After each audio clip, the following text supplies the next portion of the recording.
Another position of a different kind. So here it is a true middle game position, in which we can see that white is missing an exchange.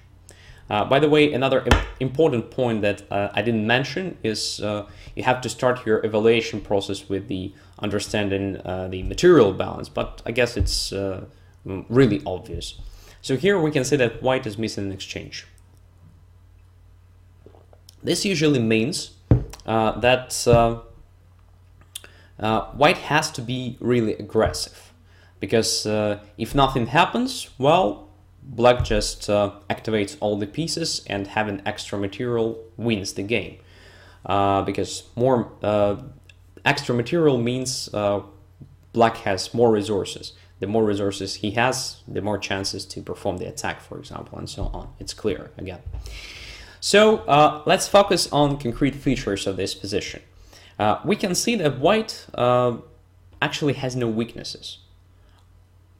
The only possible problem may be with the g2 pawn, because it is placed on the open file and at the same time on the open diagonal. So for example, when bishop goes to b7, it might be a serious problem, but it is the only one. As for other squares and for example pieces, well, everything looks fine. Of course, concrete problem is our queen is hanging, but maybe it is not a problem. Other pieces are quite active. For example, rook on d1 occupies open d file. Bishop b3 and knight d4 exert pressure on f5 and e6. Vulnerable pawns in black's camp. What else? What weaknesses has our opponent? Our opponent definitely has a problem with the king. So we can see that king is vulnerable, so it is not protected by pawns, because there is no pawn on the g file. It is not protected with pieces, not enough, I mean, because we can see that it is a current problem with the back rank. So if our rook appears on the back rank, well, it might be a checkmate. So it is a very important idea, very important moment to understand here in this position. What else? Well, our opponent, as we can see, lacks some development. So rook is still in the initial position on a8, bishop is still not developed, which means that currently we probably even have the advantage in the quantity of resources involved in the game. In such a situation, well, this missing exchange might be not that important at all. Now it's time to get to creating candidates list. Again, first, checks. We have only two normal checks here. They are queen f8 and queen e8. Others just don't work. So after both of them, black is not in danger. For example, after queen f8 or queen e8 doesn't really matter. Rook simply goes to g8 and everything is fine. So queen is forced to move, after which probably black will have the time for completing a development with the help of bishop b7, or creating some threats to g2 with the help of, for example, queen to e4, or even queen to g7. So both moves are quite interesting to consider. So this definitely not good. What else? Captures. So we can capture probably on e6 and f5. I can't see any other object of attack and any other possibility to capture. But the problem with that, our queen is hanging, right? So it's not so easy to capture at first glance. However, the basic problem for black here is the vulnerability of the back rank. So we have to consider all the moves that lead to creating a threat of rook d8 check, a potential checkmate. And one of those moves is to capture with the knight one of the pawns, because it unleashes the rook and creates this concrete threat. So here we can start with, for example, knight e6 move or knight f5. So after calculating knight e6, well, the most natural idea for black is, of course, to take the queen. We have to check that. And after rook takes the queen, we can see that knight controls g7 square, at the same time controlling f8 square, but g7 is just enough. to perform the decisive checkmating attack. Rook goes to d8. After rook f8, rook simply takes f8 with a checkmate. So as you can see, our queen is invulnerable after knight takes e6. But the problem with the knight takes e6 is that bishop takes on e6. And the back rank is protected. This exchange leads to further simplification. White is forced to take with the queen, after which I guess black is happy just to exchange queens. And well, white has some compensation for missing material, but I believe it is not what white wants to achieve. And again, we use the same method. So during quick calculation of one candidate move, knight e6, we understood that, well, after capturing the pawn and controlling g7 square simultaneously, our queen is not vulnerable. That's very important. So now we can focus on another move. It is knight takes f5, because it has the same basic idea behind. It is rook to d8 with the checkmate.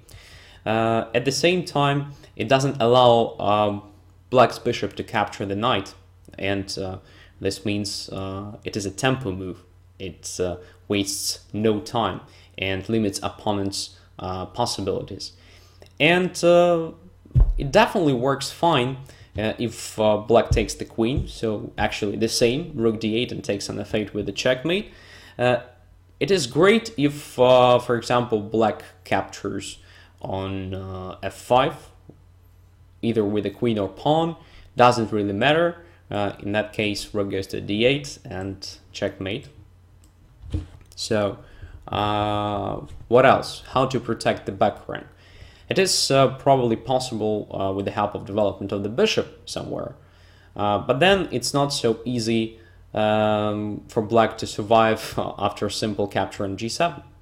So white exchanges some pieces, winning the exchange back, but what is more importantly, for example, after king takes g7, well, rook goes to d7 check and rook takes on b7. But even if there is no rook d7 in the end, well, we can see that white has two extra pawns, which is more than enough to win the game. So this line also doesn't work. So after knight f5, looks like white simply wins, right? Is it enough to make a decision? No. Actually, when you see this concrete win in a real game and you can't see defense for your opponent, at first glance at least, you have to ask yourself these important questions. What I might have missed, for example. It may be another question, but the idea is the following: to focus on finding best resources for your opponent. And one of those moves, when you try to analyze this position in your mind in details, is queen e1. So actually, the feature of the position that our queen is hanging, which means that black potentially can sacrifice own queen, right? And then to capture that one. So queen goes to e1. That is the point. That is a great defensive resource that you have to predict before making move knight f5 in a real game. So in this particular case, it doesn't work. It doesn't help. But in any other position, it might change the situation completely and just to destroy, for example, your idea, your attack, and so on. So queen e1 check, trying to deflect our rook. But what is great here is that our rook is protected.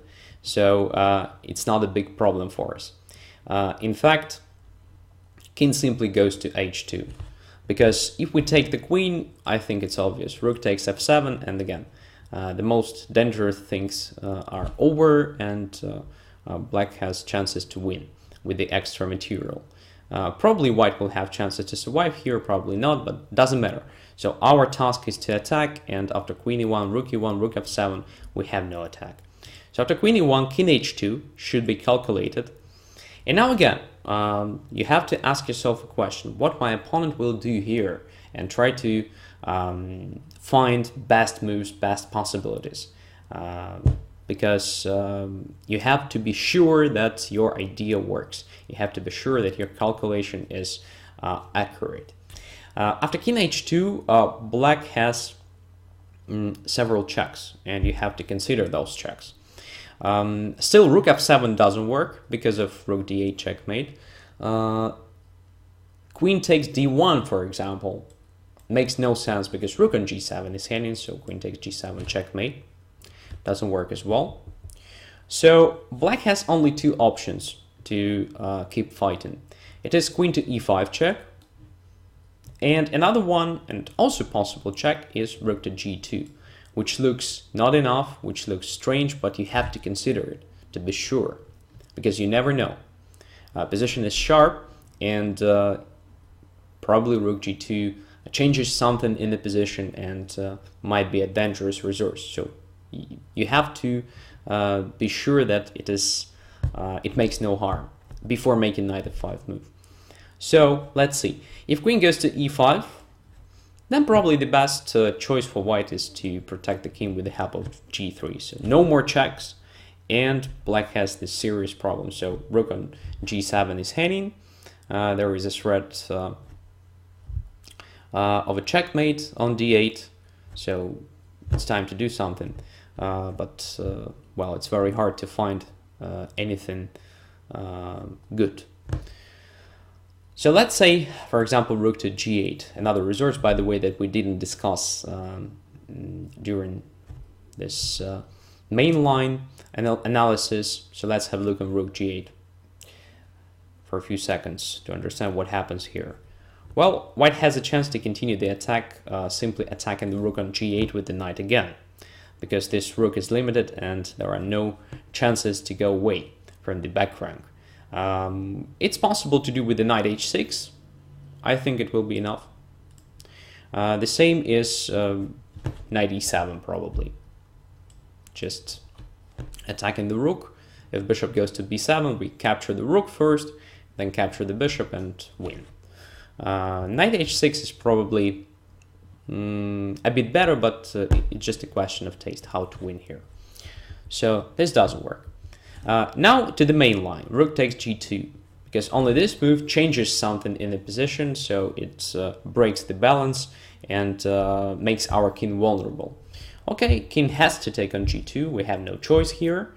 Again, black has two checks here, so queen e4 and bishop b7. Bishop b7 is another sacrifice, but anyway, we have to consider that move. So queen to e4, let's start with this move that sacrifices nothing. So here, well, almost everything wins. For example, simple king g1 move, just making our king safe. And now we have a threat of queen g7, queen f8, rook to d8, and black simply can't meet all of them in one move. So white wins. That's clear. So let's get back to bishop b7 move, because this move helps to complete the development and to connect the rook to the attack of our vulnerable king. So queen takes on b7, probably the most natural reply that should be calculated. Rook goes to g8, check. And now simply knight goes to g3. So knight goes back, protecting the king. G-file is closed. Diagonal a8, h1 is under control. Black has no problems, but has two extra minor pieces. So game is over. That's it. So that what it should look like. I mean, the concrete calculation process, concrete decision-making process. So you start with the evaluation, concrete features of the position, you direct your thinking, you find the idea of knight e6 controlling g7, you understand that it doesn't work in the view of bishop e6, you get to knight takes f5 then, you get to the point that, okay, if black makes nothing strange, for example, nothing non-standard, well, he just loses in all the lines, then you ask yourself a question, what I might have missed, and you find this resource of queen e1 check, and then accurately continue just calculating this line on every move, being aware of opponents' different forcing resources like rook g2, bishop b7, and so on. So general advice for sharp positions.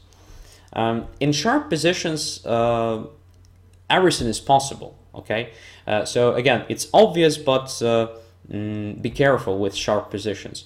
So in sharp positions, your calculations should be also quite sharp. So you have to consider different sacrifices, different moves occupying not protected squares like bishop b7 here, different blows like rook g2 and so on. So you have to be aware and you have to be very careful before making final decision of making move knight takes f5.